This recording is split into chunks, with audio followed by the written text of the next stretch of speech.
So Sharon, you're a relative newcomer to our Optimal EFT course, correct? Yes, I am very new. Okay. And you had an experience that I wanted to have you share with others along the lines of asking unseen therapists for some pointers, some guidance, and so on. I did. Yeah. Now, I want to do a little contrast if we can. We have a procedure, on our membership section called the TV guidance channel technique, where we formally ask the unseen therapist to, tell us what kind of specific events are behind a certain issue and all of that. Before you ever even knew about that, you did your own version of it. I said that right, didn't I? Did. Yeah, I was unaware of that. I hadn't got that far on the website. Okay, but it's still the same principles. You are still asking the unseen therapist, what's going on here? Okay, yeah. Give me some pointers that help me out. So. Yeah. I'm going to just have you tell the story, but you started out on your couch. Tell the story. Okay, I was sitting on the couch. I was decided to work on resentment. It was something that you'd suggested during the webinar. And so I started to work on it on a current issue because I didn't think, or I thought I'd worked on all the old resentment issues I had. Sure. So I came up with something current and thought, maybe it will take me somewhere. I sat on the couch, asked unseen therapist, and got absolutely nothing.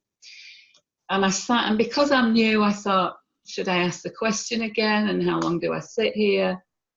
And I just got a vision, an image of me laying down on the couch instead of sitting, and ignored that and carried on sitting. In comes the image again, real close. Insistent, really.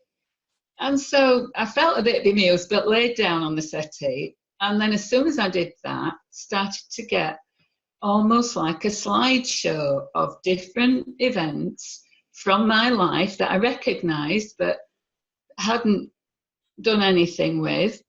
And there was such a lot of them. And then they finished, and I felt like, have I got to do each one? I've got to work on each one of those. I can't remember them now. And I ended up, the last one was me with my mum when I was very young. Yes. And then the message that just came into my head was that was where I ought to be starting. And then I felt calm because the panic went that I didn't have to try and remember all these issues that she'd shown me. Mm-hmm. And so did you then address that mother issue? I have, but I've done such a lot on it before that I've not really got anywhere with that yet. Okay, you're still a newcomer, but chances are there's something about that. And so what you might want to do, by the way, is either use our formal TV guidance channel technique or the version you just used, and ask, well, what specifically is it about this issue, this mother issue, that I haven't seen yet, I've repressed, I've forgotten? Mm-hmm. Yeah. She can then bring that up.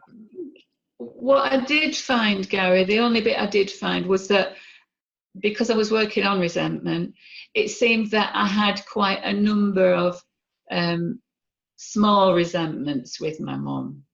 Little things that you wouldn't think would mean anything. But clearly I've held them. All right. Now, let me interject if I can, because I've been through this a lot. There are lots of times we'll do this. I'll ask unseen therapists, okay? And others of my students will ask unseen therapists through various means. And they will get things that seem like, Yeah.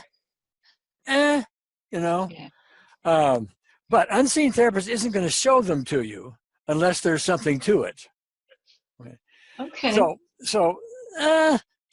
typically, let me give you an example. I was using our TV guidance channel technique with a lady some time ago. And we were asking for little images of things like you got, okay? And one of them had to do with red balloons. I came up with, I was doing it with her, okay, in her behalf. And I came up with red balloons. And I thought at the moment, well, red balloons, I mean, what's that? Who gets upset about red balloons, you know? But the real skill here, or the real important piece of this, is you don't dismiss anything. I wrote it down, red balloons, even though I thought, okay.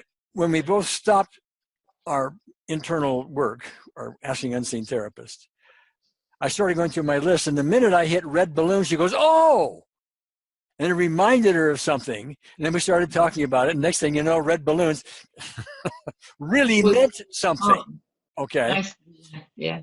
So I'm pointing that out to you. I'm teaching here as well as discussing this, you know, to people listening in, you know, as well.